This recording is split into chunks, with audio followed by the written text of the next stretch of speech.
Marami ang nagtatanong, bakit ang letrang M ay marka ng isang taong pwedeng maging bilyonaryo kung hindi man milyonaryo? Sabi ng iba, meron akong letter M, bakit hindi pa din ako bilyonaryo ngayon?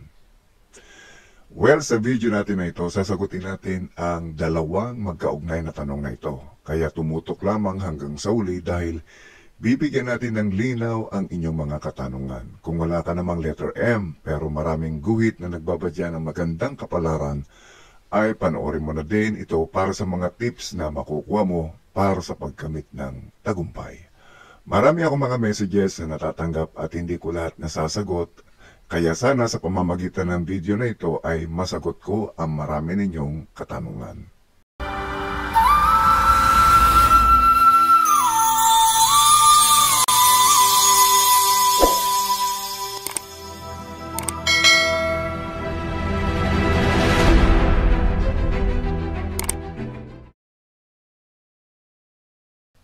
Welcome back to Patnubay TV.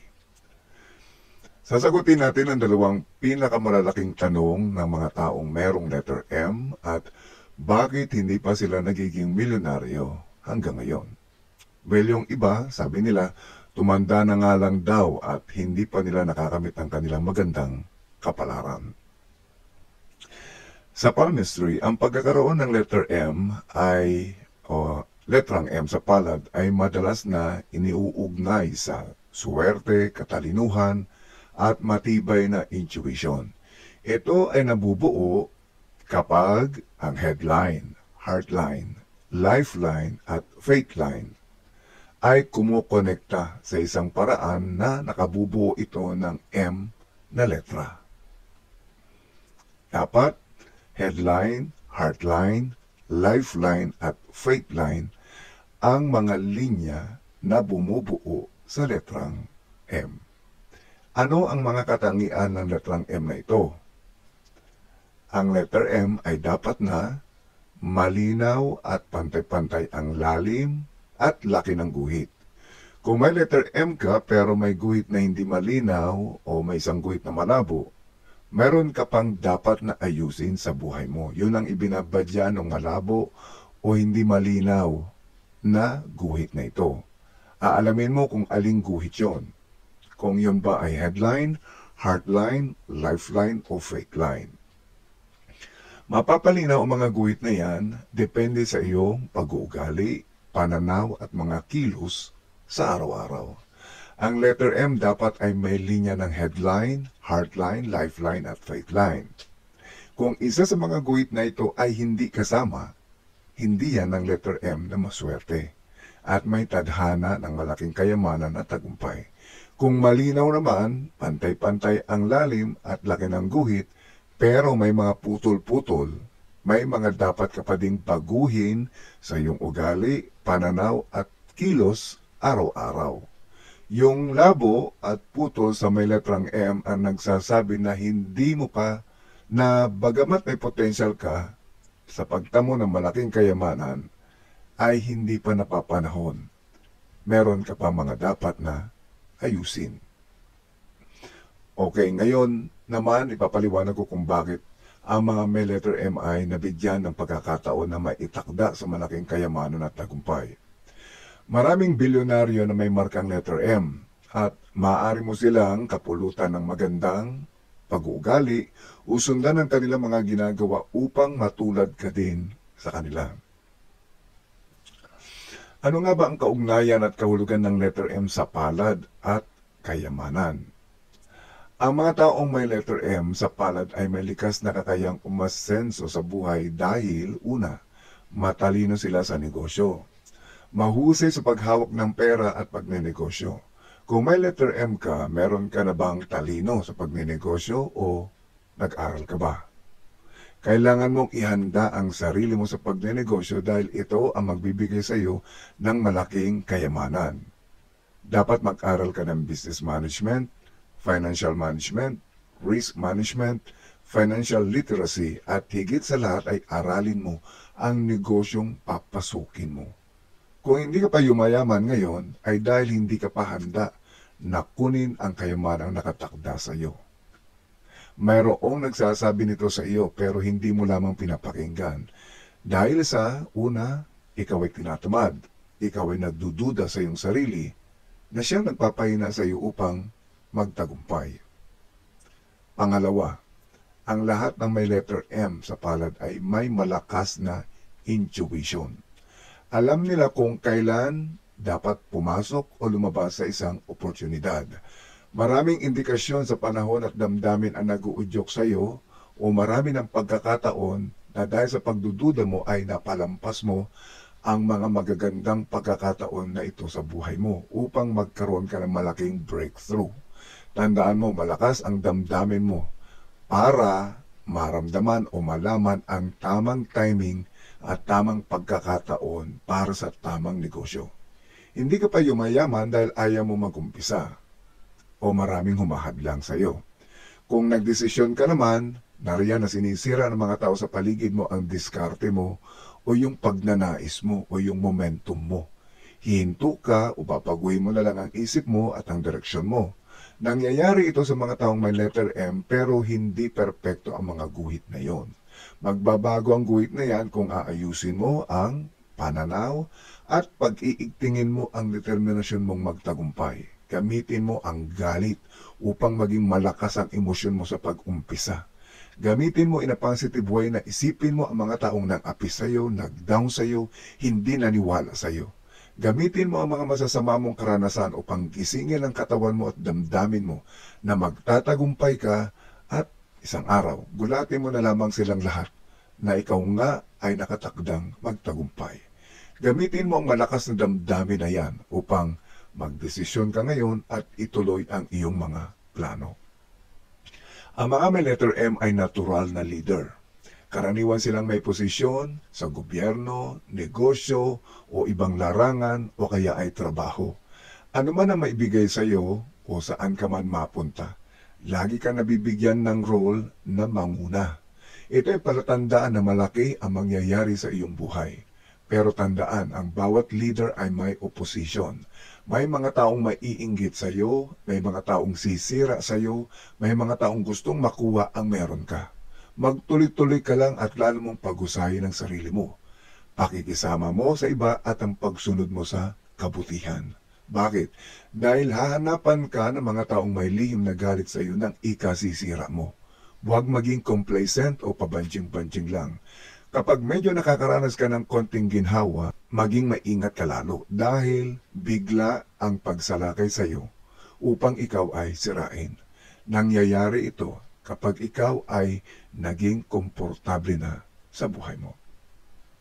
Bagamat hindi suportado ng siyensya ang palmistry, marami kahit ang mga scientist, ang naniniwala na may dahilan ang mga linya sa kanilang mga palad o sa ating mga palad. Hindi ito random na naibigay o ibinigay sa isang tao nang walang dahilan. DNA ang nagtakda na maging maputi o maitim tayo, mataas o mababa, perfect ang bone structure o maraming kapintasan. At ang code sa DNA din ang makakapagpatunay kung bakit ganito ang itsura natin. Bakit tayo nagkaroon ng iba't ibang marka sa katawan at maging sa ating palad. Maraming successful entrepreneurs, business leaders at self-made millionaires ang may ganitong tanda sa kanilang palad. Ang ilang mga kilalang bilyonaryo na may letter M sa kanilang palad ay, una, si Warren Buffett. Isa sa pinakamayamang tao sa mundo, kilala sa kanyang diskarte sa pamumuhunan. Kung gusto mo ng style niya, hanapin mo ang mga bagay na ginagawa niya at sundan mo ang mga ito. Malaki ang mga bagay na magagawa ng kanyang mga payo at expertise upang isang araw ay maging katulad ka rin ni Warren Buffett. Iwasan mo mga taong sumisira lamang sa iyo o umaagaw ng oras at atensyon mo. Lumapit ka sa mga taong may adikaing umasenso at doon ka makipagkaibigan o makipag-ugnayan araw-araw. Hindi iyong kung kailan ka lang may time. Si Elon Musk, isa siyang visionary entrepreneur na nakilala sa SpaceX, Tesla at iba pang malalaking kumpanya tulad ng X o yung dating Twitter. Kung ikaw ay visionary din, pag-aralan mo ang mga principles sa buhay ni Elon Musk at sundan ang mga naging sekreto niya sa pagtatagumpay. Pangatlo ay si Oprah Winfrey. Isa siyang self-made billionaire na nagmula sa hirap. Nagkaroon ng masasamang karanasan sa pagkabata dahil siya ay ilang beses nang na-rape. Na-discriminate siya dahil sa kanyang kulay, pero nagsumikap at nakamit ang tagumpay sa media at negosyo. Lahat sila na nagtagumpay ngayon ay hindi nagtagumpay na hindi sila dumanas sa malaking sakripisyo. Sila ay nag-aral at nagpursige na mapaayos pa ang kanilang mga skills at craft. Narito ang ilang mga dapat mong gawin kung may letter M ka sa palad. Gamitin ang iyong talento sa tamang paraan. Isulat mo ano-ano ang mga talents at skills mo. Ilagay mo sa isang papel o notebook. I-improve mo yan araw-araw. Praktisin mo yan araw-araw. Pag-aralan mo ang tamang paghawak ng pera at negosyo. Papaliwanag ko bakit importante ito. Maraming bumabagsak na negosyante dito dahil hindi sila nagsusulat, tamad mag-record, at umaasa lang sa isip nila na para bang lahat ay nasa utak nila. Mayayabang ang mga taong ganito. Kapag ang isang negosyante ay hindi marunong mag-record ng perang pumapasok at lumalabas, siya ay babagsak. Marami na ako nakilalang negosyante na lagi na lamang naninisi sa iba kapag sila ay bumabagsak. Mahilig manisi lang iba pero hindi sinisisi ang sariling pagkakamali at pagkukulang. Hindi mo talaga makikita ang mali kung hindi ka nagkikip ng record at ng diary mo. Kailangan alam mo ang bawat pangyayari sa buhay mo at maging ng oras kung kailan ito nangyari. Ililigtas ka ng record notebook mo at ng diary mo sa mas malalaking hagupit ng mundo. Maniwala ka sa akin. Palakasin mo ang iyong intuition at kumpiyansa sa sarili. May mga proper training dito kung paano gagawin na palakasin ang intuition at ang self-confidence. May mga video din ako tungkol dito, mga meditation at exercises. Huwag umasa lamang sa kapalaran. Sipag at tiyaga pa rin ang susi sa tagumpay. Hindi hubugin ang kapalaran ng iyong isip. Hindi patatalinuhin ang kapalaran ng iyong utak. Hindi ka magiging matibay kung ikaw ay uupo lamang at umasa. Hindi umaasenso ang taong tamad. May video ko tungkol sa mga bagay na dapat mong matutunan upang ikaw ay umunlad araw-araw. Kung nanghihina ka ngayon, kung nahihirapan ka ngayon, paano mapapalakas ang enerhiya mo o ang energy mula sa iyong palad para ikaw ay magtagumpay. Kung may letrang M ka sa iyong palad at nais mong palakasin ang enerhiya ng iyong mga linya upang makaakit ng tagumpay at kayamanan, narito ang ilang mga praktikal na hakbang ayon sa palmistry, feng shui at psychology. Una, alagaan ang iyong kamay at mga linyang nasa palad. Papaano? Regular na masahe sa palad. Sa palmistry, ang malakas at malinaw na linya ay indikasyon ng mas aktibong enerhiya. Gumamit ka ng energy stones tulad ng citrine at pyrite. Ang mga batong ito ay nagpapalakas ng kasaganaan o abundance. Panatilihin ang malambot at maayos na kamay. Sa Feng Shui, sinasabing ang malinis at maayos na kamay ay nagdadala ng positibong enerhiya. Pangalawa, palakasin mo ang tatlong mahalagang linya ng tagumpay. Faith line. Ang malinaw at diretsyong faith line ay indikasyon ng tamang landas sa buhay. Paano mo ito mapapalakas? Magkaroon ka ng malinaw na layunin sa buhay. Paano gagawin yon? Ang mga taong may direksyon ay mas madali ring naakit ang swerte. Goal settings lagi. Kahit maliliit o short-term goal, dapat bago ka matulog ay gumawa ka na. Isulat mo na. Ano ang gagawin ko bukas? Para pagising mo, handa ka na. Isulat mo ito, lagyan ng oras kung kailan dapat matapos at para malaman kung ilang oras lang dapat ang gugugulin mo para mabigyan mo din ng oras ang ibang mga gawain. Disiplina sa trabaho. Mas lumalakas ang faith line kung mas madalas kang nagdedesisyon para sa iyong hinaharap. Magkaroon ka ng mga guiding principles. May video ko na nagpapalakas o pwedeng magpalakas sa iyo o magsilbing guiding principles mo base sa mga biblical concepts at teachings. Mahalagang linya, pangalawa, Sunline o ang Apollo Line. Konektado ito sa kasikatan, tagumpay at kayamanan. Paano mo ito mapapalakas? Una, gumawa ka ng mabuti sa kapwa. Ang Sunline ay lumalakas sa mga taong marunong magbigay at tumulong sa iba. Pag-igtingin ang iyong good karmic power. Pangalawa, maging consistent sa iyong ginagawa. Kung nais mong makilala at umasenso, kailangan ng tiyaga at pagbutihin ang iyong craft. Huwag huminto. Magpahinga lang kapag napagod ka. Hindi sprint ang larong ito. Ito ay marathon. Mahaba ang panahon na iyong gugugulin. Headline. Indikasyon ito ng talino at tamang diskarte sa buhay. Paano mo ito mapapalakas? Pag-aralan ang tamang paghawak ng pera at negosyo. Ang financial literacy ay susi sa pagyaman. Maging open sa pagbabago at innovation. Ang mga mayayaman ay laging handang matuto ng bago. Huwag maging close-minded person. I-welcome mo ang lahat ng mga bagay na makatutulong sa iyo o makakapagpabago sa iyo.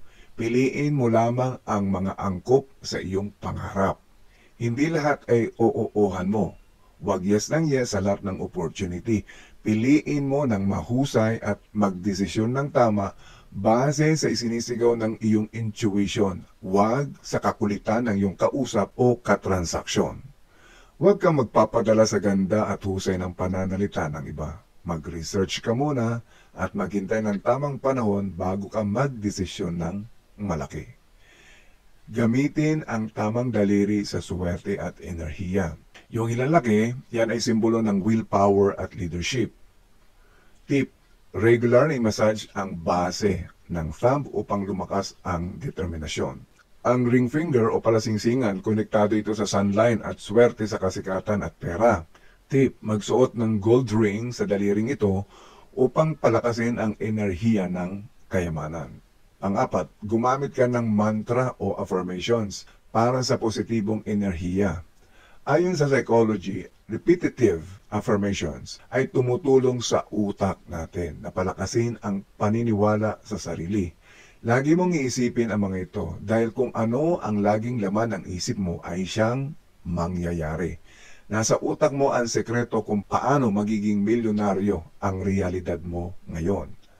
Subukan ang mga sumusunod at i-visualize araw-araw o kahit ilang araw sa isang beses. Mas matagal ay mas maganda. Huwag magpalampas ng isang araw na hindi magawa ang mga affirmations na ito. Huwag mapagod. Bawat nilalaman ng isip natin ay nangyayari na sa universe upang ipagkaloob anytime. Narito sa ibaba ang ilan sa mga affirmations. Pwede kang gumawa ng sarili mo o personal mong affirmations. Pero tandaan, dapat araw-araw mong ginagawa ang mga affirmations na ito. Unang affirmation, lahat ng aking ginagawa ay nagdadala sa akin ng kasaganaan. Paulit-ulit mong sasabihin yan at ilalagay sa utak mo.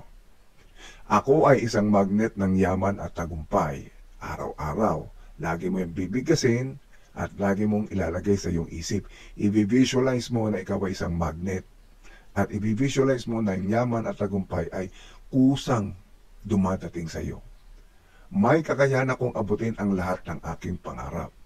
Lagi mong sasabihin ito upang ikaw ay laging magkaroon ng refresh na determination. Parang yung energy mo laging lumalakas.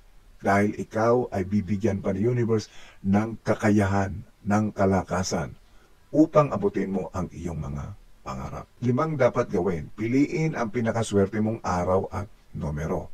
Dito ay medyo tricky ng konti dahil ito ay individual. Kailangan mong malaman ang pinakaswerte mong araw at numero base sa numerology at astrology. Malaki ang connection nito sa iyong swerteng araw. Tandaan mo, may mga araw na ikaw ay bad mood o parang napakamalas mo. May mga araw naman na parang ang gaan-gaan ng pasok ng swerte sa iyo. Nararamdaman nyo yan pero hindi mo alam kung kailan. Batay sa numerology, ang mga taong may malakas na palad para sa yaman ay may madalas na swerteng numero tulad ng 8, ito ay infinity and power, 1, leadership, at 9, completion and success. Sa astrology, ang Jupiter at Sun ay mga planeta ng kayamanan. Kapag ang iyong zodiac sign ay nasa favorable sa position sa ilalim ng mga planetang ito, mas malakas ang iyong tsansa sa tagumpay. Ang numerology ginagamit natin para malaman kung ano pinakamaswerte mong araw at numero base sa iyong date of birth. So doon natin makikita kung anong araw ang maswerte sa iyo at kung anong mga numero ang maswerte sa iyo. Combination nito sa astrology at ng Jupiter at ng Sun. Ganon din ang Moon. Kapag ang iyong zodiac sign ay nasa favorable position, favorable sa iyo kung saan nakaposition ang Jupiter, ang Moon, ang Sun o ang mga planeta na kung kailan kay pinanganak, mas malakas ang tsansa mo na magtagumpay ka. Ginagamit ito ng mga taong gustong tumama sa lottery. Sa future, pipili lamang ako ng ilang mga nagkokomento dito sa aking video na madalas upang ibigay sa kanila ang pinakamaswerte nilang araw upang tumaya sa mga lotteries base sa kanilang kapanganakan. Alamin natin kung anong araw sila maswerte at kung anong panahon sila dapat tumaya. May mga araw tayong maswerte upang tumaya sa ganitong mga game of chances. Sa ating pagtatapos, ang swerte ay pinaghahandaan. Hindi sapat ang pagkakaroon ng letter M sa palad upang yumaman. Kinakailangan ang sipag, tiyaga, tamang mindset at diskarte sa buhay upang tunay na magtagumpay. Maging inspirasyon lagi sina Elon Musk, Warren Buffett, Oprah Winfrey at ilan pang mga taong nagkamit ng tagumpay na pwede mong tularan, gayahin ang kanilang mga style at yung mga natutunan nila sa pagkamit ng kanilang tagumpay. Gamitin ang iyong mga talento at lakas upang maabot ang iyong mga pangarap. Tandaan, ang tunay na swerte ay nangyayari sa mga taong handang gawin ang lahat upang makamit ito. Maraming salamat sa iyong panonood. Hanggang sa muli.